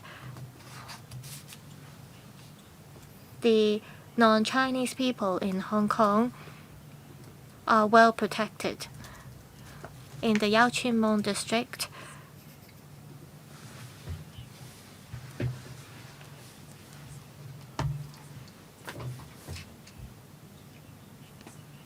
many arts and cultural performances were held, and we got 100 to 200 visitors and participants.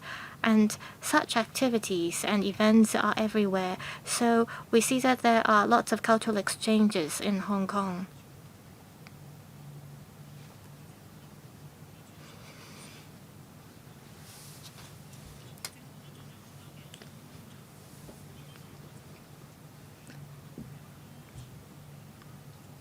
There was also a recruitment exercise that included non-Chinese speaking or non-Chinese people in Hong Kong.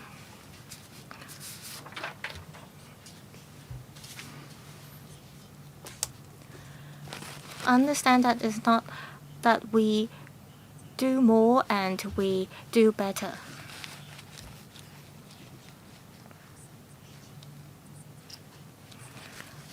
We have previously had discussions about non-refoulement claims, and a lot of members raised their suggestions.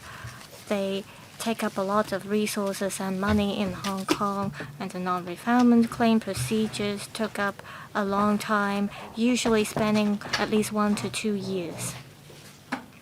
Can we enhance the efficiency of these procedures? As we enhance the efficiency, we should also abide by the convention.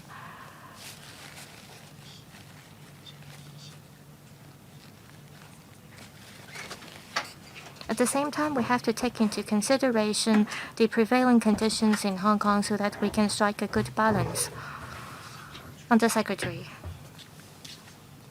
perhaps the Labour and Welfare Bureau can talk about the recruitment, and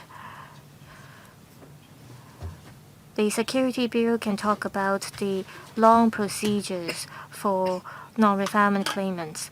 I thank Dr. Tan for recognizing our effort. Dr. Tan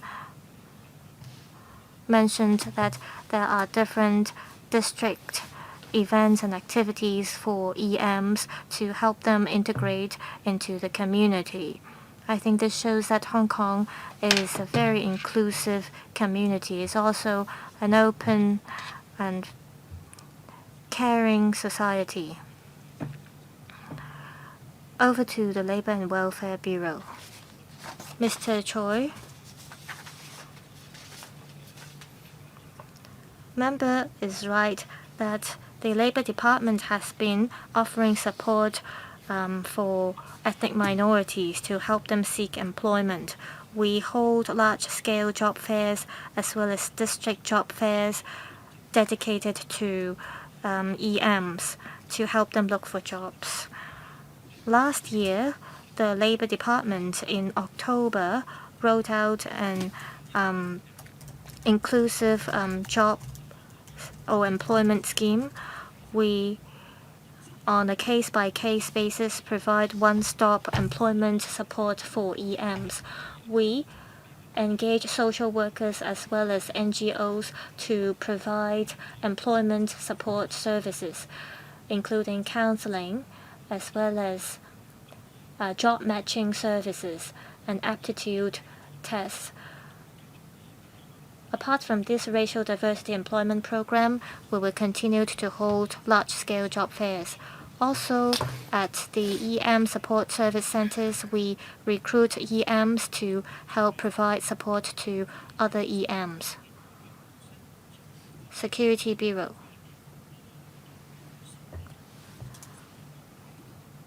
We understand these so-called bogus refugees and non-refoulement claimants have to go through long procedures to have their applications approved in Hong Kong. We have to ensure that they are treated fairly. However, this doesn't mean that the Hong Kong SAR government does not try to speed up the process.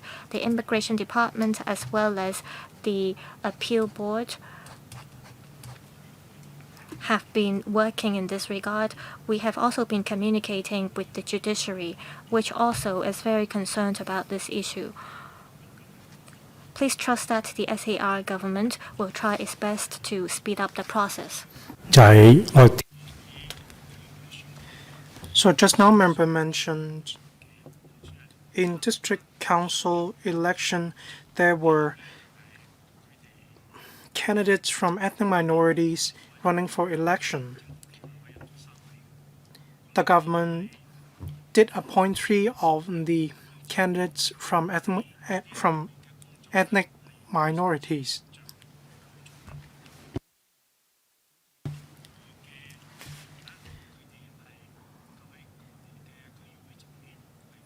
So we do want candidates from the ethnic minorities to contribute to society and make a positive impact.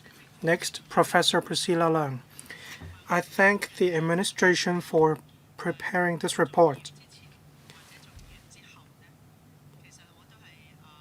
Both before and after I became a legislator, I welcome ethnic minorities contributing to Hong Kong. They make contributions to our development. In the council, we talked about bogus refugees. The first batch seeking assistance from me were exactly leaders of ethnic minorities. Indians conduct business in Hong Kong and Tsim Sha Tsui. They were the first batch of victims. Bogus refugees infiltrated into their community easily.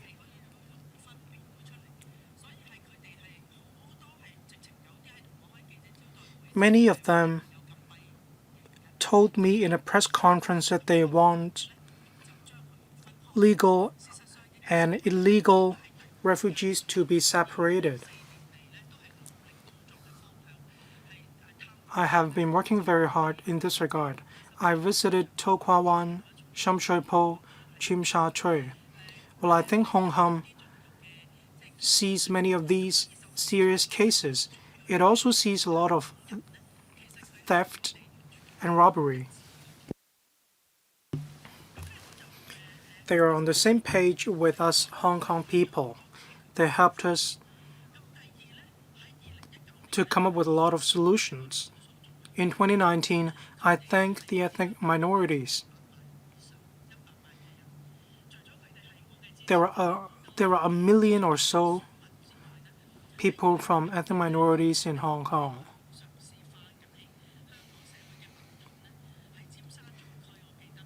Especially in Tsim Sha Tsui,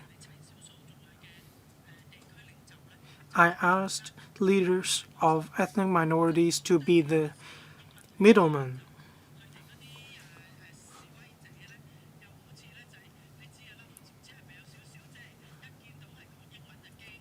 Well, they spoke English, and many protesters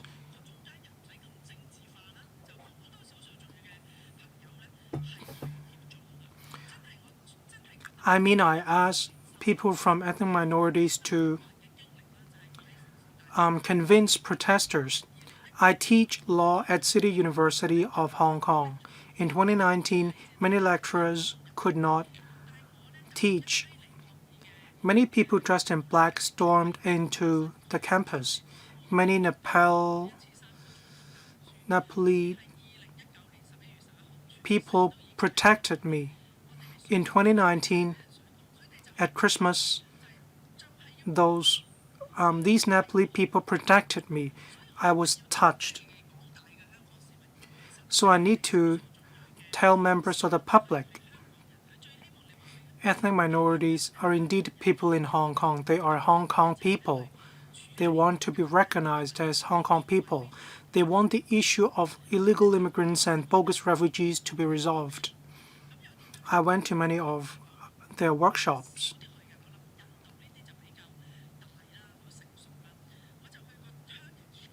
I went to a Turkish workshop.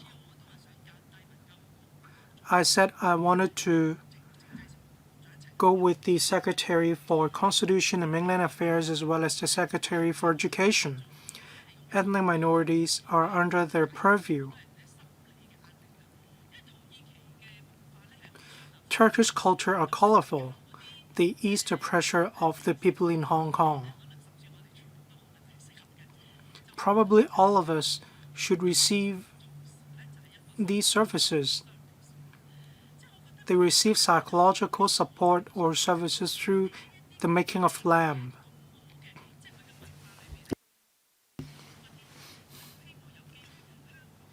They share the best of their culture. They want to share their culture with the people in Hong Kong, say Belt and Road, Arabic, the Middle East. Can we ask them to teach us Arabic? Ethnic minorities are an important asset. We should give full play to their culture. And I need to commend the government for working very hard on the appointment of district councillors. We do want to see the representative of ethnic minorities, and we see a couple of them.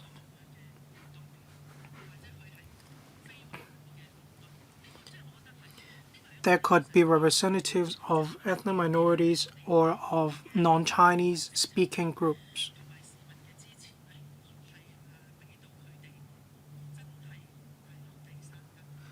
We want to allow them to put down roots in Hong Kong through actual policy support. Thank you, Chairman. Thank you, Professor Priscilla Leung. I go along with you.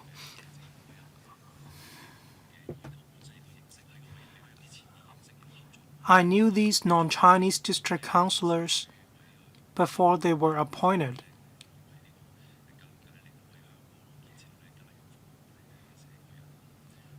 They help to build our community, and they help with the education sector in Hong Kong. We are an inclusive society. We attach a lot of importance to equal opportunities, irrespective of their race.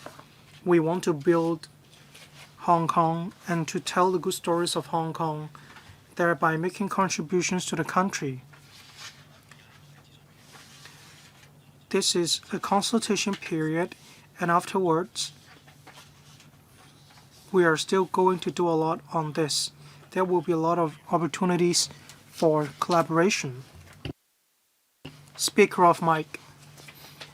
Speaker of mic. Speaker of mic. We need to solve problems together. We also want to have some takeaways. Looking into the future,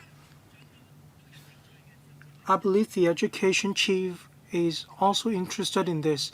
We can go to Turkish workshops together, and you will be greatly impressed. It just takes an afternoon. We can see how we can show our care and concern for ethnic minorities.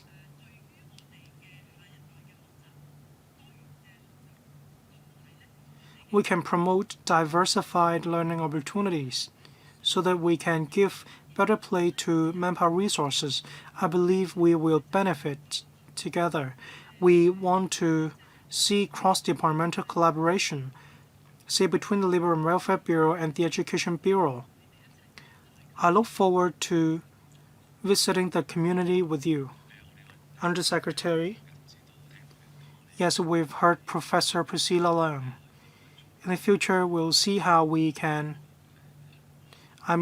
will promote social harmony and provide equal opportunities in the community. We'll also see how we will promote social harmony. Professor Priscilla Leung has given us a very good suggestion.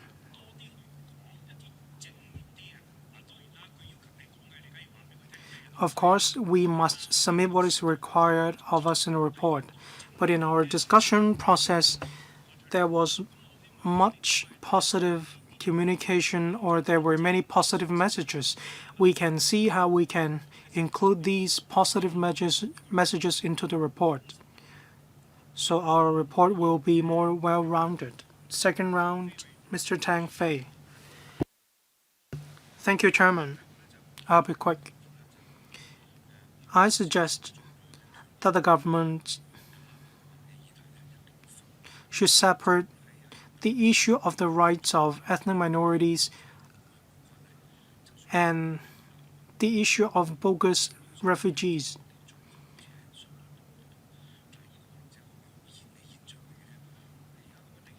There may be more bogus refugees from a particular minority, but it is just a coincidence. What if there are many refugees from Ukraine or Russia? We may associate bogus refugees with Southeast Asians, and this may give rise to antagonism.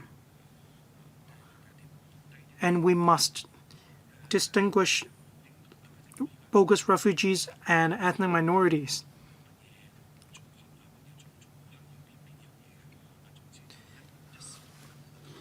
Yes, the government does not distinguish race, ethnicity, and so on. This is a level playing field. So when the government sets aside for some particular races, we need to tread cautiously. The affirmative action of the U.S.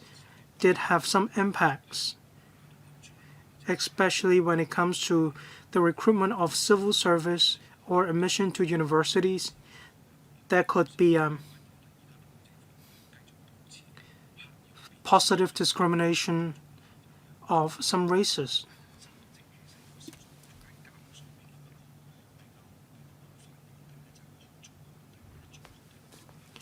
The learning of Chinese may pose a problem, or what results should they use to apply for admission to universities? The learning cost may be so high if they need to apply through JUPAS. They may take non-DSE programs.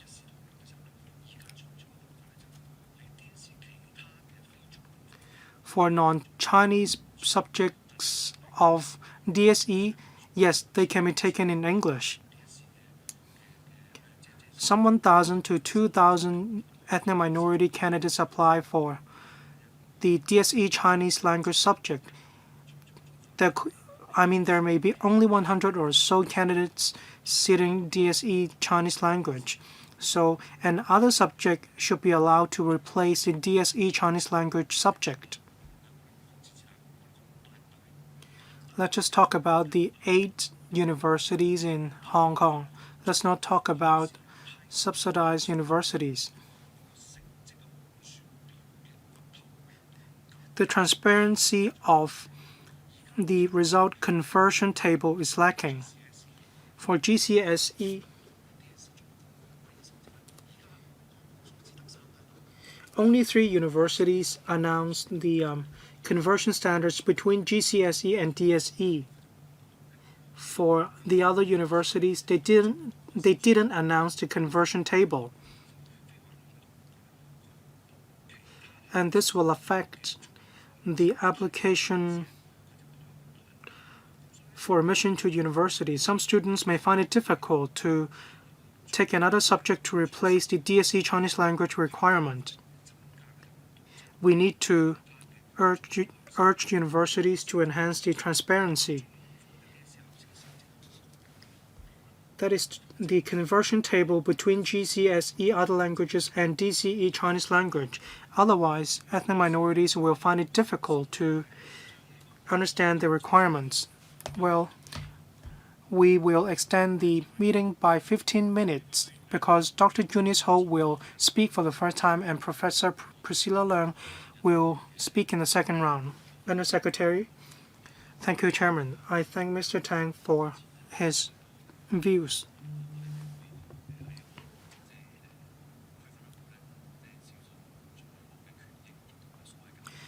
Yes, indeed, we can tell the differences between bogus refugees and ethnic minorities. We can tell them apart. And we will also provide a level playing field when it comes to recruiting civil servants. There won't be any impact of their race. And I will give the floor to the Education Bureau regarding university admission requirements. Yep. Mr. Hui, on university admission, non-Chinese students have different options. Since year 2014 and 25, the Education Bureau have rolled out applied Chinese for non-Chinese speaking students in the senior secondary curriculum, so that students who haven't received education in Chinese, they can opt for this pathway. They can also sit in GCE or GCSE, as well as IGCSE, that are internationally recognized. Students who meet the certain requirements, they can take these international exams. For different university subjects, there are different requirements, even for local students. And these are requirements imposed by the universities to ensure their autonomy. We appeal to all universities and colleges in Hong Kong to be transparent in this regard and share this information with us. Dr. Junius Ho.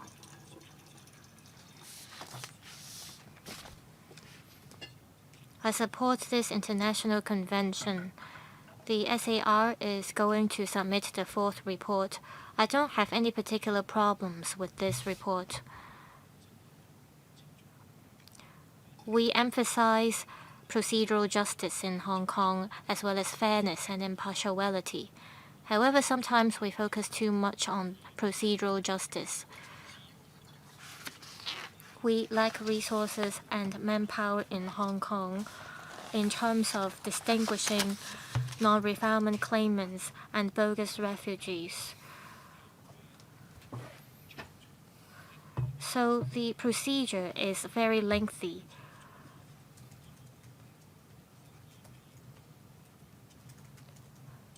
Because of too much emphasis on procedural justice, this arrangement has been abused.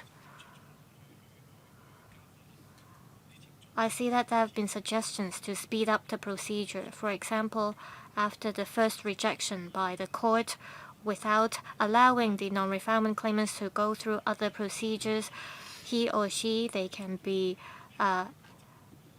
repatriated. However, we're talking about a huge number of non-refoulement claimants. I'm not trying to discriminate against these people when I use the term bogus refugees. It's just that we have to distinguish who are bogus refugees. Less than 1 or 2% of the non-refoulement claimants get their claimant status. So I want to talk about proportionality. The amount of resources we spend is improportionate. So I have 3 suggestions. First, we have to think about how to speed up the approval and vetting procedure. Even with a shortage of manpower, there need to be officers responsible for the fast-track arrangement. In the UK, they have their own black-clad violence, and within 3 months' time, they were able to implement the fast-track arrangement to convict the people. We're talking about 15 years we have spent. The government has spent $2 billion. We are facing a fiscal deficit, so the government has to save up money as much as possible. So it needs to speed up the procedure. In the British colonial era, when the British colonial government was not able to spend money, it would do away with such an arrangement. So the financial secretary has to make sure that our spending is within a certain limit. If we don't have so much money, should we continue to put in resources in this? We should be innovative.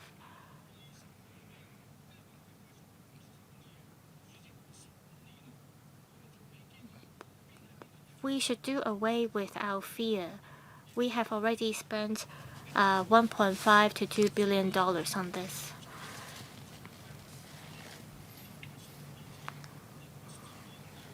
What is most annoying is that this mechanism doesn't please anyone. Also, the government, even with a shortage of manpower, it should look for practicing lawyers to help handle the cases.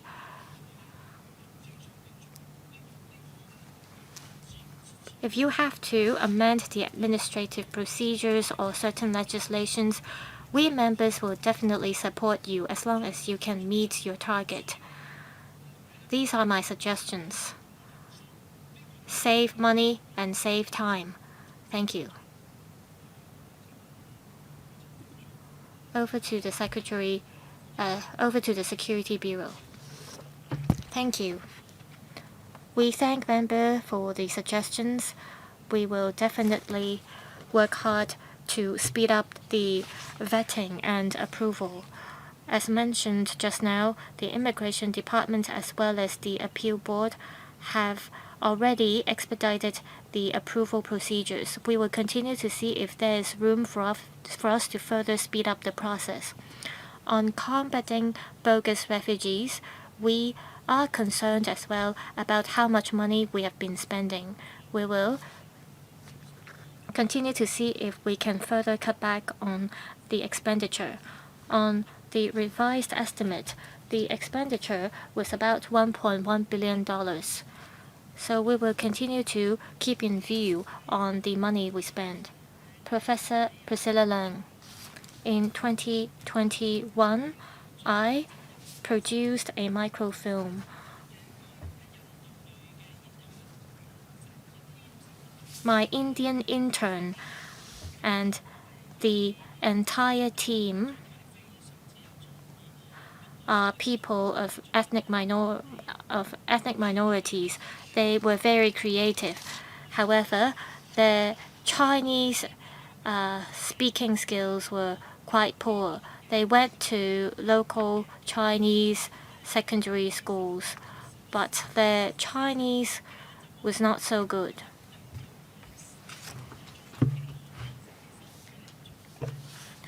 I didn't ask them to attain a certain level in Chinese before they were recruited as interns.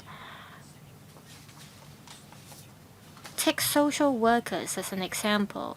I think we need social workers who are familiar with ethnic minorities. We need to train up these people. It's hard for us to get into their circles. We have heard of a lot of tragedies among the EM community. We cannot force people of the ethnic minorities to speak good Chinese. I have, however, been able to communicate with my Indian intern. My Indian intern wrote the plot in English, and we were able to produce the microfilm. So I think we have to be flexible in relation to the entry language requirements for ethnic minorities. So this is a point that I want to make. Undersecretary, I thank Professor Leung for her views. As mentioned, we will continue to roll out measures so that people of the ethnic minorities can better integrate into our community in terms of their employment and education and so on. I'm going to make a little conclusion here.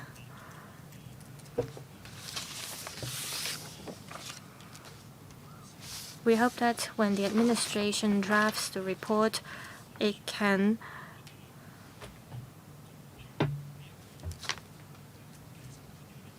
touch on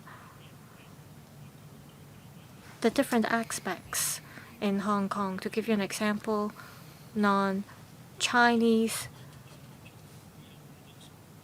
residents, if they stay in Hong Kong for 7 years, they can become a permanent resident.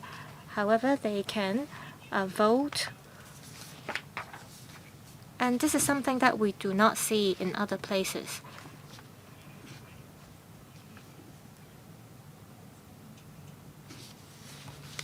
So this is one of the examples that we can tell people how we've been treating people equally despite of their ethnic origins and nationals.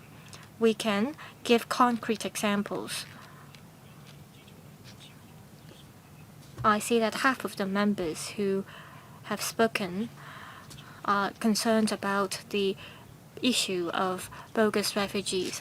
I hope the Security Bureau can reflect this message to the management so that they are aware of our position in this.